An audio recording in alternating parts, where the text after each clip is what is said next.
Naam, karibuni sana ndugu jamaa na marafiki wote ambao mnasikiza Baraka1 TV. Tuko majira ya saa 9 sasa Afrika Kati, ikiwa ni 10 majira ya Afrika Mashariki. Tulisikiliza tu kwa kitu kifupi swala la Hippolyte Kanambe. Kanambe ameweza kukamatwa mkono ndani ya mfuko, ndani ya saki. Mawakili wa serikali wameletea mahakama ya kijeshi ushahidi ambao unaonyesha kwamba baadhi ya dokumenti za serikali alikuwa akisaini sinyatiri yake huku inaanza na hash. Kisha inamajikia na Kanambe. Sawa? Kisha anaivuruga.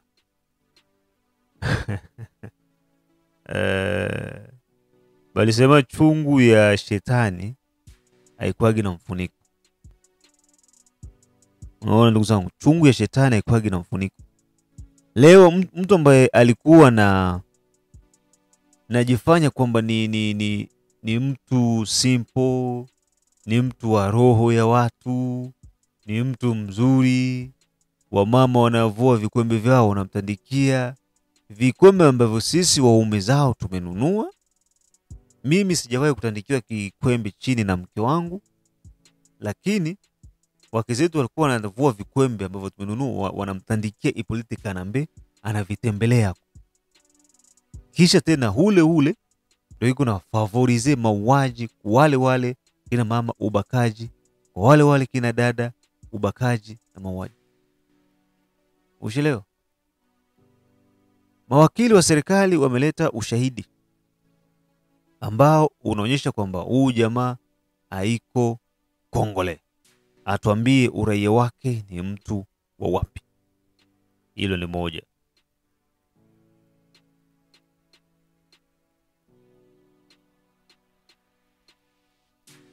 Na swala jingine,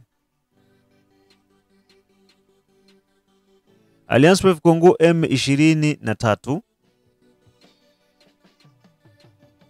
wameweza kuua watu 120 na kuwateka watu wengine 308 ndani ya wiki mbili zilizopita. Tugusia hiyo, ili ni swala la Umoja wa Mataifa. Lakini kabla ya hapo ni kuonyesha huyu mtu. Huyu bwana huyu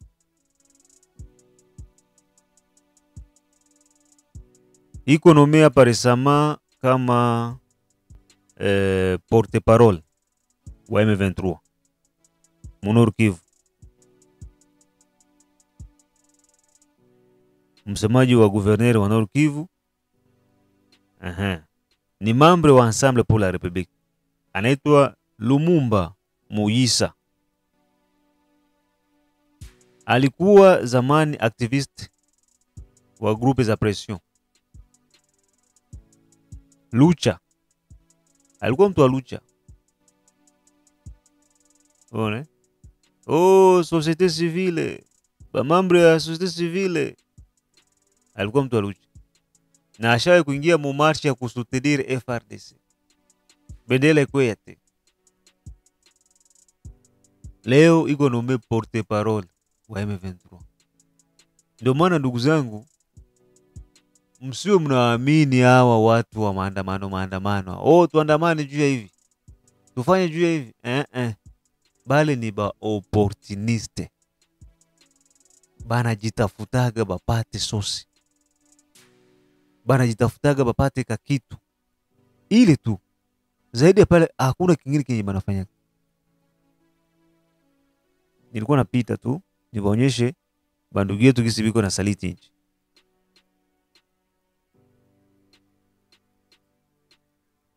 Haya, tuone sasa mada yetu ya leo.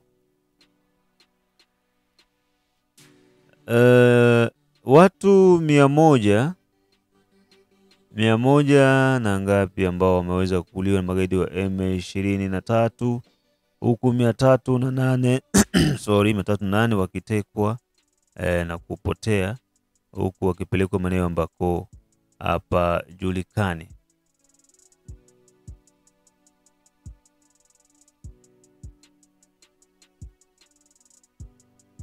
Watu 120 ya. Watu 120 wameuliwa na Alliance Fleuve Congo M23 na wengine 308 wamepotea ndani ya wiki mbili. Ripoti za Umoja wa Mataifa zinaonyesha kiujumla watu 123. Maana hapo ilikuwa ni watu 120 na zaidi. Yaani zaidi ya watu 120. Kwa hiyo ni watu 123 ambao waliuliwa na magaidi wa M23 wiki mbili zilizopita. Labda kwa sema kuanzia tarehe 25 za mwezi wa 7 mpaka tarehe 5 za mwezi wa 8. Wameuliwa Goma, Ruchuru na maeneo ambazo zinapakana na hayo maeneo yote, ikiwa ni huko tarafani Kivu ya Kaskazini ambako wao magaidi wa M23 wanadhibiti. Kutokana na magazini ya Hebdo Goma Plus ambayo inafanya kazi zake za kijamii, zimeweza kutoa ripoti hiyo ambayo pia imeungwa mkono na Umoja wa Mataifa, huku wakithibitisha mauaji hayo ambayo yamefanyika na magaidi wa M23 yakiwa ni ya kuwalenga zaidi vijana ili kuweza kuwapunguza ama kuwaondoa. Na kitendo hicho kimeweza kulainiwa sana na shirika la Umoja wa Mataifa, huku wakitaka haki iweze kutendeka. Ndio kile ambacho kinasemekana kwamba après la guerre inakuwa ni justice ndio inaingia inafuata mkondo wake. Hiyo ni moja. Kitu kingine ambacho ningekazia hapa kuhusiana na mauaji, Ituri watu 4 wameweza kujeruhiwa na nyumba zaidi ya 100 kuchomwa moto na kwenye mapigano yalifanyika kati ya Codeco pamoja na Zaire. Tarafani Ituri, mkoani Ituri watu 4 wameweza kujeruhiwa na nyumba zaidi ya 100 kuchomwa moto baada ya mapigano kufanyika kati ya waasi wa Codeco pamoja na wale wa Zaire. Unajua haya makundi mawili yote ni makundi ya kigaidi, na imefanyika hiyo tarehe 6 za mwezi wa 8 2025 nchini Jamhuri ya Kidemokrasia ya Kongo.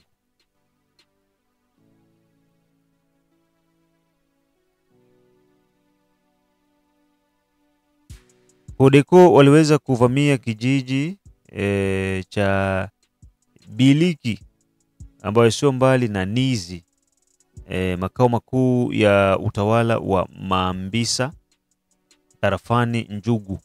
Lengo lilikuwa ni kuwasaka magaidi wenzao wa Serpe ya Thomas Lubanga.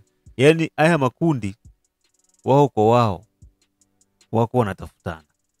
Serpe wanapiganaka na Wazalendo, wanapiganaka na Codeco, wanapiganaka na Zaire, wanapiganaka na ADF nalo.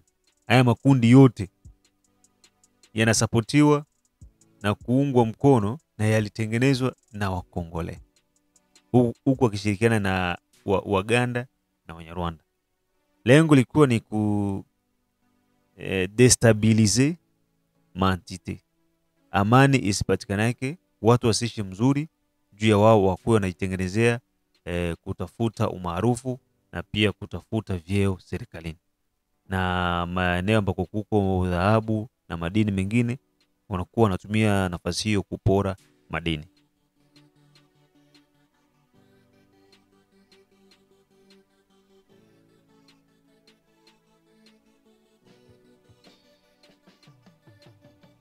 Tukiachana na hilo swala, kesi ya bwana Hippolyte Kanambe maarufu kama Joseph Kabila inaendelea. Mawakili wa serikali au ni mawakili wa nchi wameleta ushahidi ambao unaashiria kwamba bwana Hippolyte Kanambe yuko natumikisha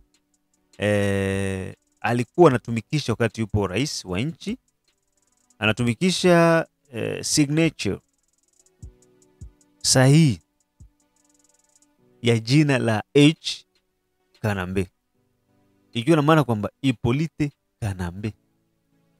Sasa tunataka kujua huyu jamaa hii miaka yote alikuwa ni mamluki ama namna gani? Imekuja kubainika, nilisemaga hapa kwamba kila kitu ambacho kinajificha kitakwenda kinajulikana kimoja baada ya kingine. Ili swala hata Kizabe Ayeba anajua. Siku moja nilikuwa naongea na ndugu yangu Asokolo Ayeba juu ya hili swala. Jinsi Hippolyte Kanambe anakuwa iko nafanya mambo yake, alikuwa nafanya mambo yake huku wakongomani wakipumbazika.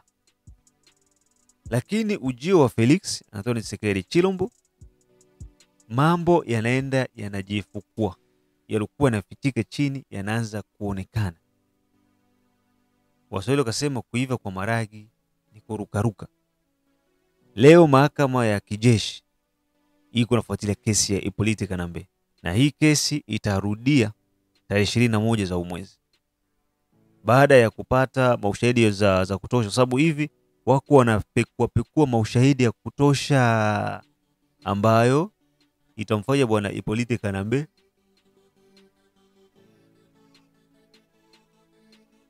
aweze kurepondre kuma acts zenye alikuwa iko nafanya. Ifo tujue iko nationalite gani, alitokea wapi, haitu alijiretrouver iko Mkongo, aliingia Mkongo mwaka gani na pasiporo ya kutokea wapi. Unaona? Kwa hiyo kesi yake itakuja kuwa kubwa. Na hili ni swala ambalo bakongomani tuliweke akilini ndugu zangu. Marekani kuna raia wa kila nchi na wanaishi vizuri. Sawa, nchi yote unaweza kuishi kama tu unatii sheria za nchi. Niko nasema juu ya Kanambe. Kanambe mali yote niko nayo, utajiri wote ambao iko nao, lakini kuna mambo ambayo anakwenda kufanya. Leo hii serikali ya Jamhuri ya Kidemokrasia ya Kongo imeweza kuvunja hati 600 za uchimbaji wa madini wa kampuni za Hippolyte Kanambe. 600 titres miniers. Hati 600 ambazo zilikuwa zinaenda ngoja nikuonyeshe kitu, nikusomee kitu hapa. No, maana tunafanya vitu na ushahidi mkononi. Tusifanye vitu tu kama wakulima wa kahawa.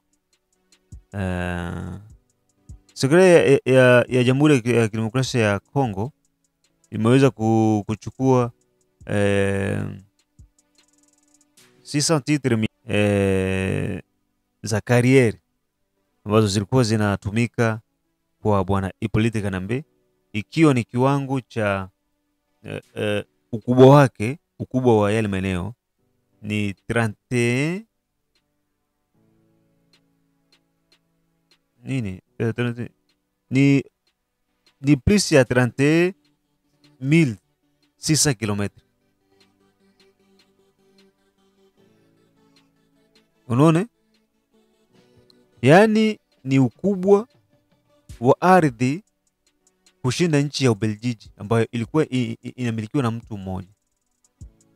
Ndio ile nilisema 36,000 km.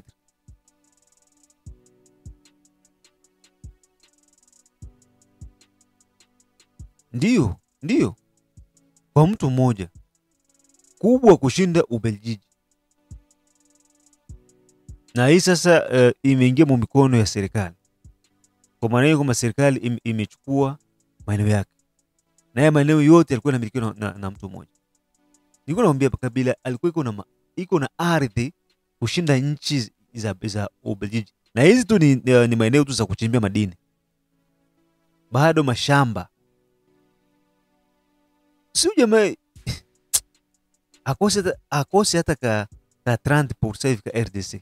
Yenye iko na ardhi yake tu Mkongo. Presque 30% yake peke.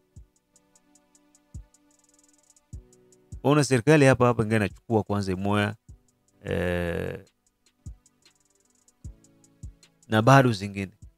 Hizi ngali tu za madini, bado zingine mashamba, maferme kama hivyo nasikia Kingakati, Kashamata, sijui wapi bado. Kwa hiyo Kabila lazima aweze kujibu mashtaka yake. Hebu tusikilize mawakili wa serikali. Lelo parti civile elakisi mikanda Kabila asignaki comme président na biso. Na mikanda wana accord ya Nairobi ya 2007, accord ya Addis Abeba na 2013, na kati ya signature mokapo ya signature empreinte kombo ezobima ezali H ya Hippolyte na Kanambe en toutes lettres, 3 syllabes, Kanambe. Donc, toye ko présenter cour ba document ezolakisa que Joana tango azalaki na biswawa azalaki ko utiliser ba kombo oya Kabila, mais na signature tango zo signer mikanda azo marqué kombo na ye ya solo H Kanambe. Binomoko H elakisi Hippolyte et Kanambe vrai nom na ye. Ndeto yaki ko lakisa cour po batu nyonso bayeba ke kombo na ye lokola mwana mboka Jean-Pierre Bemba lobaki ya solo kombo na ye zali Kanambe. Ndeto lakisa Kanambe, c'est un nom rwandais. Bosenga na biso ezali tokolakisa bino le 21 que azalaki espion. Nde tokolakisa bino que azalaki espion. Disons, le problème ici c'était de clarifier l'identité vraie. Vous savez, votre confrère Pascal Boniface, dans son livre Les 50 idées reçues, insiste sur les évidences et la réalité. L'évidence, c'est le stéréotype que le prévenu est connu de tout le monde comme Joseph Kabila. Est-ce la réalité? Donc, c'est cette clarification que nous avons voulu porter à la connaissance de la Haute Cour. Et à travers elle, dans son arrêt, le peuple congolais et le monde entier sachent que le prévenu tient à sa vraie identité quand il signe dans les documents officiels comme des accords internationaux où il représentait la RDC, et la signature, pour ceux qui n'en connaissent pas la signification, la signature est définie comme le nom ou la marque personnelle en bas d'un texte, d'un document. Et le texte que nous avons produit, c'est 2 accords internationaux où M. Kabila, connu comme tel Joseph Kabila, en 2007, signe Joseph Kabila tout court. C'est dans le pacte sur la sécurité et la stabilité en RDC, dit l'accord de Nairobi. Et en 2013, il signe Joseph Kabila Kabange cette fois-ci, mais garde la même signature où vous avez H qui signifie Hippolyte et Kanambe son vrai nom. Voilà la réalité que nous avons voulu, dans un débat aussi attendu par le peuple congolais et l'opinion internationale, porter cet éclairage décisoire. Voilà un peu ce que je puis apporter. Maître, dans une procédure ordinaire, là on est à la clôture du débat Donc pour vous, même si on va appeler ça parce que vous monologuez entre vous et les ministères publics, en l'absence de Joseph Kabila, prochaine étape, ce sont les plaidoiries et les réquisitoires. Non. Il est certes vrai que l'audience est suspendue. La prochaine audience, après les 2 semaines, les avocats de la partie civile que nous sommes, nous aurons décortiqué les pièces. Et avant le réquisitoire du ministère public, il y aura encore d'autres éclaircissements à apporter. C'est un débat que nous allons soulever ou proposer à la Cour. Après échange avec le ministère public, nous parlerons les premiers. Parce que les conclusions de la partie civile sont dites en premier devant la haute cour. Après, ça sera le réquisitoire du ministère public. Et là, si nous avons peut-être un élément nouveau à apporter, nous le ferons. Mais s'il n'y en a pas, la Cour pourra déclarer les débats clos et prendre la cause en délibéré. Donc ça se fera le 21. Vous serez là. Je n'anticipe pas tellement. Je fais l'économie de mon énergie pour le 21 et nous nous retrouverons à cette date-là et vous le vivrez. Sinon, les couloirs sont vides pour la condamnation du prévenu. C'est clair. Non, moi je ne suis pas la haute cour pour vous dire que le couloir est vide pour sa condamnation. Mais vous venez de suivre la gravité, non, la cruauté des atrocités commises par cet individu. Vous savez, dans les règles de Tokyo, ce sont les règles adoptées par le Congrès des Nations Unies sur le traitement des délinquants, mais là nous sommes à Tokyo. Et dans les règles de Tokyo, on définit le délinquant.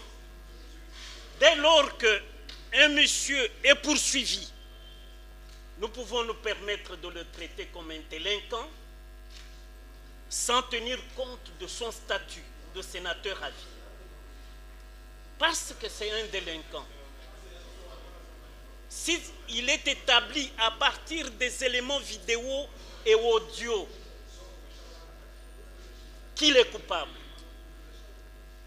est-ce que nous, partie civile, partie lésée, qui courons après nos intérêts pour réparer le préjudice subi par le peuple congolais, les bébés, les mamans éventrées,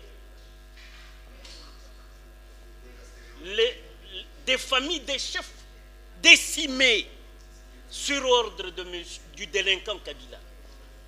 Comment voulez-vous que nous, on souhaite son acquittement? Nous venons pour le faire condamner. Mr. Bondo, you can say also something in English because there's also English people who are watch this video. What you can say for Mr. Kabila? Je ne maîtrise pas tellement l'anglais, mais je puis dire simplement, Mr. Kabila is a criminal. And we will plead to the High Court for give him the condemnation, because the claim of people is to condemn. Naam, asante sana, na huo ndio mwisho wa matangazo yetu kutoka Baraka1 TV. Mengine tukutane saa 12 kwenye habari kwenye mitazamo mbalimbali ya wananchi. Mimi ndio Rajabu Akili Kabonga, the one on town DJP.